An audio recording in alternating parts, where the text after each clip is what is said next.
Assalamualaikum warahmatullahi wabarakatuh. Sugeng Rawu sedulur kabeh di channel Kramat, ruang olah rasa, wejangan leluhur, lan kisah mistik yang syarat makna. Hari ini kita akan menelusuri perjalanan hidup salah satu tokoh legendaris Jawa, yaitu Syekh Siti Jenar. Kisah beliau bukan sekadar sejarah, tetapi juga filosofi hidup, pertarungan spiritual, dan ujian terhadap kebijaksanaan manusia. Syekh Siti Jenar dikenal karena ajaran rahasianya yang mendekatkan manusia pada Sang Pencipta. Namun ajaran itu dianggap kontroversial oleh sebagian kalangan pada masanya. Akibatnya, beliau dihukum, tetapi pesan dan wejangan yang beliau tinggalkan tetap hidup sampai hari ini. Syekh Siti Jenar lahir di tanah Jawa pada masa kerajaan yang kuat, memegang aturan keagamaan ketat. Sejak kecil, ia dikenal cerdas, penuh rasa ingin tahu, dan memiliki naluri spiritual yang tajam. Beliau belajar dari guru-guru spiritual, mendalami ilmu tasawuf, dan menekuni laku tirakat. Namun, berbeda dari murid lainnya, Syekh Siti Jenar memiliki pemahaman yang lebih mendalam, intuitif, dan langsung mengarah pada Sang Pencipta, sehingga sering terlihat berbeda dalam pandangan dunia. Pepatah Jawa yang selalu terngiang, "Sing ngerti Gusti sejati, ora bakal kagetan marang aturan lahir." Artinya, barang siapa memahami Tuhan sejati, tidak akan terkejut oleh aturan lahir atau aturan duniawi. Sejak muda, Syekh Siti Jenar sudah menunjukkan kemampuan spiritual yang luar biasa. Ia sering bermeditasi di hutan, gunung, dan tepi sungai. Dalam kesendirian, itulah ia mulai memahami konsep manunggaling kawula Gusti, atau kesatuan batin antara manusia dan Tuhan. Masa belajar dan tirakat Syekh Siti Jenar belajar kepada berbagai guru, dari ulama hingga orang-orang sufi yang menguasai ilmu batin. Ia menekuni tirakat dan puasa panjang, berdoa malam hingga fajar, dan mengasah kemampuan batinnya. Beberapa ajaran yang ia pelajari dan kembangkan, zikir batini, mengingat Tuhan secara terus-menerus dalam hati. Meditasi sunyi, memurnikan hati dari nafsu duniawi. Manunggaling kawula Gusti, memahami bahwa manusia dan Tuhan memiliki kesadaran yang bisa bersatu melalui rasa. Pepatah leluhur Jawa selalu terngiang di telinga. Ati sing resik bakal ngerti Gusti, ati sing kumeluk bakal kesasar. Artinya, hati yang bersih akan memahami Tuhan, hati yang gelap akan tersesat. Ajaran rahasia Syekh Siti Jenar. Ajaran Syekh Siti Jenar terkenal rahasia dan kontroversial karena menekankan hubungan langsung manusia dengan Tuhan tanpa harus melalui ritual formal yang kaku. Manunggaling kawula Gusti mengajarkan persatuan batin manusia dengan Tuhan. Setiap manusia berpotensi mengalami kesadaran langsung pada Sang Pencipta. Kontroversial karena dianggap mengurangi peran ritual formal. Kesadaran sejati tanpa simbol lahir. Pembersihan batin lebih penting daripada ritual lahiriah. Ritual formal dianggap tidak cukup jika hati tidak bersih. Kebebasan spiritual menekankan kebebasan batin dan kesadaran pribadi. Manusia bisa menemukan Tuhan dalam diri sendiri, bukan hanya melalui simbol atau aturan eksternal. Tantangan terhadap dogma menantang dogma yang membatasi pencarian Tuhan. Menjadi kontroversial karena dianggap mengancam tatanan sosial dan spiritual. Pertentangan dengan para wali. Karena ajaran rahasia ini, Syekh Siti Jenar sering menjadi sorotan para wali dan penguasa spiritual. Para wali menekankan kepatuhan terhadap ritual formal. Syekh Siti Jenar menekankan esensi batin dan kesadaran langsung pada Tuhan. Diskusi sering berlangsung panjang, namun tidak membuahkan kesepakatan. Pepatah Jawa muncul, "Sing ngerti Gusti ora bakal gumunan, sing mung ngerti aturan lahir bakal kaget." Artinya, yang memahami Tuhan tidak akan terkejut, yang hanya memahami aturan lahir akan kaget. Kisah kontroversial. Beberapa kisah terkenal tentang Syekh Siti Jenar menunjukkan keseriusan, ajaran, dan tantangan yang beliau hadapi. Pertemuan di alun-alun keraton memberikan wejangan di hadapan para penguasa dan wali, bicara tentang manunggaling Kawula Gusti dan kebebasan batin manusia. Beberapa penguasa merasa terganggu karena masyarakat bisa mendekat pada Tuhan tanpa melalui mereka. Tanda batin gaib membuat tanda batin yang menunjukkan kesadaran langsung pada Tuhan. Tindakan ini dianggap melampaui batas dan menantang kekuasaan ritual. Hukuman yang dijatuhi hukuman oleh pihak berkuasa spiritual. Tetap tenang, menerima hukuman sebagai bagian dari tirakat hidup, filosofi di balik hukuman. Hukuman Syekh Siti Jenar bukan hanya represif, tapi simbol pertentangan antara esensi batin dan aturan formal. Pelajaran yang bisa diambil, kebenaran batin sering berbeda dengan aturan lahiriah. Keteguhan iman dan kesadaran diri lebih penting daripada pengakuan orang lain. Perjalanan spiritual tidak selalu diterima oleh masyarakat luas.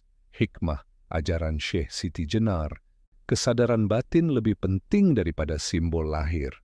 Manusia bisa mendekat pada Tuhan secara langsung.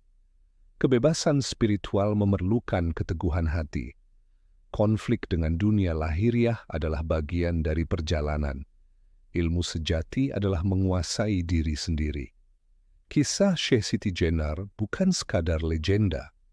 Ini adalah wejangan hidup yang mengajarkan kesadaran batin, kebebasan spiritual, dan kekuatan hati. Tetap teguh pada prinsip dan niat tulus meski dunia menentang. Rasa dan kesadaran diri adalah senjata paling ampuh menghadapi tantangan. Belajar dari pengalaman leluhur untuk menapaki jalan spiritual sendiri. Kita telah menelusuri latar belakang, masa belajar, tirakat, dan ajaran rahasianya. Sekarang, kita akan melihat pertentangan yang semakin tajam dengan para wali dan penguasa spiritual, serta ujian batin yang dihadapinya hingga dihukum. Pertemuan dengan para wali Syekh Siti Jenar tidak sekadar dihukum karena kesalahan lahiriah, tetapi karena pandangan batinnya menantang tatanan spiritual yang mapan. Para wali yang memegang aturan formal merasa ajaran Syekh Siti Jenar membahayakan stabilitas masyarakat karena beliau mengajarkan manunggaling Kawula Gusti yang memungkinkan manusia memahami Tuhan tanpa perantara ritual formal. Beliau menekankan kesadaran batin di atas simbol lahiriah, berbeda dari ajaran resmi. Beberapa pengikutnya mulai meninggalkan ritual formal, mengikuti jalan batin yang diajarkan Syekh Siti Jenar. Dalam beberapa pertemuan, para wali mengajukan pertanyaan, "Manunggaling Kawula Gusti itu apa maksudmu? Apakah manusia bisa menyatu dengan Tuhan tanpa mengikuti aturan kita?" Syekh Siti Jenar menjawab dengan tenang, "Manusia yang murni hatinya, yang resik rasa, bisa merasakan Tuhan di dalam dirinya.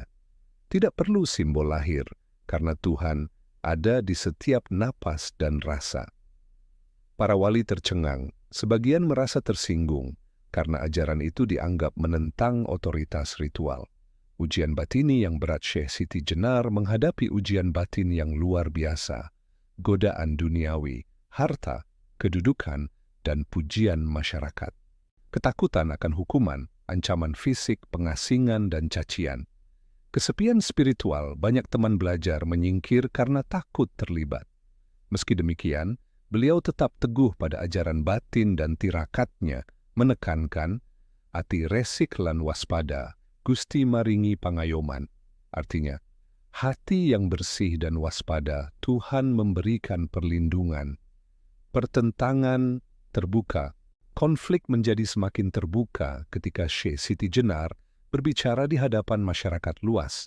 Dalam sebuah majelis, beliau mengajarkan, manusia bisa memahami Tuhan secara langsung. Ritual lahiriah tidak cukup jika hati belum bersih. Kebebasan batin adalah hak setiap manusia. Seorang wali yang hadir berkata dengan keras, "Ini adalah bid'ah, jangan kau ajarkan sesat kepada rakyat." Namun Syekh Siti Jenar tetap tenang, menjawab, "Sesat bukan ajaranku, tapi orang yang tidak memahami batinnya sendiri yang tersesat." Konflik ini membuat penguasa mulai merencanakan hukuman karena mereka takut ajaran ini akan menggoyahkan tatanan sosial dan spiritual yang ada. Tanda-tanda gaib selama masa ini, banyak fenomena mistik terjadi. Cahaya misterius muncul saat beliau berzikir malam. Bayangan samar mengikuti perjalanan tirakatnya. Beberapa murid yang tulus mendapat pengalaman spiritual luar biasa, tetapi mereka tetap menjaga rahasia. Fenomena ini semakin memperkuat posisi Syekh Siti Jenar di hati para pengikut, namun menambah kekhawatiran penguasa. Pepatah Jawa terngiang, "Sing ngerti Gusti ora bakal gumunan, sing ora ngerti bakal kaget lan wedi."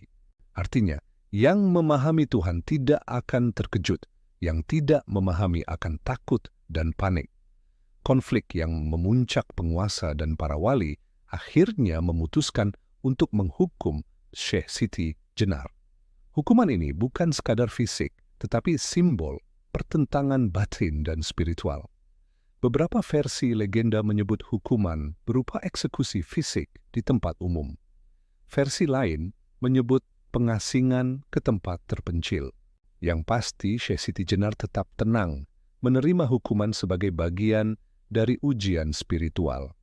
Selama menghadapi hukuman, beliau tetap mengingat, "Aku ora melu perang lahir, nanging perang batin iki kanggo Gusti." Artinya, aku tidak ikut berperang secara lahir, tapi perang batin ini untuk Tuhan. Hikmah di balik hukuman.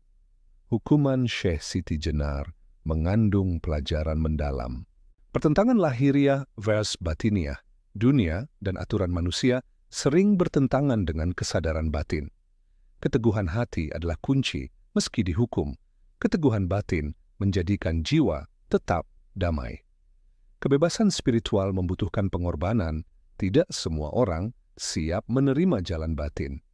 Ilmu sejati adalah penguasaan diri sendiri, tidak diukur dari pengakuan orang lain. Ajaran rahasia yang hidup. Meski dihukum, ajaran rahasia Syekh Siti Jenar tetap hidup melalui murid-muridnya. Manunggaling Kawula Gusti terus diajarkan secara rahasia. Murid-muridnya menekuni tirakat dan zikir batin, menyebarkan filosofi kebebasan spiritual. Beberapa orang menggabungkan ajaran beliau dengan praktik formal, menciptakan keseimbangan batin dan lahir. Dari konflik dan ujian ini, kita bisa mengambil beberapa wejangan penting. Hati yang bersih akan selamat, tidak peduli seberapa keras dunia menentang. Keteguhan batin lebih berharga daripada kekuasaan fisik. Godaan duniawi dan ancaman hanyalah ujian untuk mengasah roso. Menemukan Tuhan dalam diri sendiri adalah hak setiap manusia. Sedulur keramat, kisah Syekh Siti Jenar mengingatkan kita bahwa jalan spiritual tidak selalu mudah dan kadang bertentangan dengan norma sosial. Keteguhan hati, kesadaran batin, dan tirakat adalah senjata utama menghadapi ujian hidup. Ajaran rahasia dan pengalaman mistik adalah pelajaran untuk menguasai diri sendiri dan memahami Tuhan. Rahasia terdalam Syekh Siti Jenar. Syekh Siti Jenar mengajarkan manunggaling Kawula Gusti, kesatuan batin manusia dengan Tuhan. Rahasia terdalam ajarannya, kesadaran langsung pada Tuhan. Setiap manusia memiliki potensi merasakan Tuhan dalam diri. Bukan melalui simbol atau ritual formal, tetapi melalui hati yang murni dan roso yang resik. Pembersihan batin lebih penting daripada ritual lahir. Ritual lahiriah seperti doa formal, puasa, atau sedekah adalah baik, tetapi tidak berarti apa-apa jika hati belum murni. Ajaran ini menekankan introspeksi dan kontrol diri, bukan sekadar bentuk lahiriah. Kebebasan spiritual manusia bebas mencari Tuhan dalam cara mereka masing-masing, selama niat tulus dan hati tetap bersih. Kebebasan ini dianggap ancaman oleh pihak berkuasa pada masanya. Kekuatan Roso dan tirakat Roso adalah inti spiritual manusia. Tirakat atau laku batin membantu membersihkan hati dan menumbuhkan kesadaran Tuhan. Tanpa Roso dan tirakat, kebebasan spiritual tidak bisa dicapai. Hikmah dari konflik-konflik Syekh Siti Jenar dengan para wali dan penguasa spiritual mengandung banyak pelajaran, pertentangan lahiriah versus batiniah. Dunia lahir dan dunia batin tidak selalu sejalan. Ujian terbesar adalah menjaga kesadaran batin saat dunia menentang. Keteguhan hati mengalahkan ancaman. Meski dihukum, Syekh Siti Jenar tetap teguh pada ajarannya. Keteguhan hati lebih berharga daripada pengakuan dunia. Kebebasan spiritual memerlukan pengorbanan. Tidak semua orang siap menerima jalan batin yang bebas. Pengorbanan, baik fisik maupun sosial, adalah bagian dari perjalanan spiritual sejati. Kisah-kisah legendaris. Beberapa kisah pamungkas dari kehidupan Syekh Siti Jenar menyebarkan ajaran secara rahasia. Murid-muridnya menyebarkan ajaran Manunggaling Kawula Gusti secara diam-diam. Ajaran tetap hidup meski beliau dihukum. Tirakat di tempat terpencil. Selama pengasingan, beliau tetap bermeditasi dan berzikir malam. Fenomena mistik seperti cahaya batin dan bayangan samar muncul sebagai bukti kesadaran batinnya. Wejangan kepada murid-murid, ati sing resik bakal ngerti Gusti, ati sing kumeluk bakal kesasar. Belajar dari pengalaman leluhur untuk menaphaki jalan spiritual sendiri. Dari pengalaman dan ajaran Syekh Siti Jenar, kita bisa merangkum wejangan pamungkas. Hati yang bersih adalah kunci. Tanpa hati yang murni, ilmu batin dan tirakat tidak akan bermakna. Niat tulus lebih berharga daripada ritual. Semua tindakan lahir harus didasari niat tulus. Keteguhan hati mengalahkan ketakutan dunia bisa menentang, tapi keteguhan batin menjaga jiwa tetap damai. Perjalanan batini, lebih penting daripada fisik menguasai diri sendiri, adalah tujuan utama kehidupan spiritual. Pengalaman leluhur adalah panduan, hidup ajaran Syekh Siti Jenar adalah cermin untuk memahami kehidupan, Tuhan, dan hakikat manusia. Filosofi hidup kisah Syekh Siti Jenar mengajarkan filosofi Jawa yang mendalam, Manunggaling Kawula Gusti, kesadaran langsung pada Tuhan. Resik Roso, hati murni sebagai jalan spiritual. Tirakat lan zikir batini, membersihkan hati dan menumbuhkan kesadaran. Kebebasan spiritual, setiap manusia berhak menemukan Tuhan dengan niat tulus. Pepatah Jawa, sing resik Roso bakal selamet, sing gumedhe bakal kesasar. Artinya, hati yang bersih akan selamat, yang sombong akan tersesat. Sedulur keramat, kisah ini bukan sekadar legenda. Ini adalah wejangan hidup nyata. Tetap teguh pada prinsip dan niat tulus. Keteguhan hati dan kesadaran diri lebih penting daripada pengakuan orang lain. Godaan, hukuman, dan tantangan adalah ujian batin. Belajar dari ajaran Syekh Siti Jenar untuk menguasai diri sendiri dan memahami Tuhan. Syekh Siti Jenar dihukum bukan karena kejahatan lahiriah, tetapi karena ajaran rahasianya menantang dogma dan menunjukkan jalan batin yang bebas. Rahasia kekuatannya, Manunggaling Kawula Gusti, kesatuan batin manusia dengan Tuhan. Resik Roso, hati murni sebagai jalan spiritual. Keteguhan hati, senjata menghadapi godaan dunia dan ancaman sosial. Tirakat dan zikir batini membersihkan hati dan mendekatkan diri pada Tuhan. Ajaran ini hidup hingga sekarang melalui murid dan pengikutnya, menjadi warisan spiritual yang abadi. Terima kasih sedulur telah mengikuti perjalanan panjang Syekh Siti Jenar. Jika panjenengan merasa mendapatkan hikmah dan wejangan dari kisah ini, jangan lupa like, share, dan subscribe untuk channel Kramat agar lebih banyak sedulur bisa belajar filosofi Jawa dan olah rasa. Sampai jumpa di kisah berikutnya. Tetap jaga hati, eling marang Gusti, lan tansah resik rasa. Rahayu, rahayu, rahayu.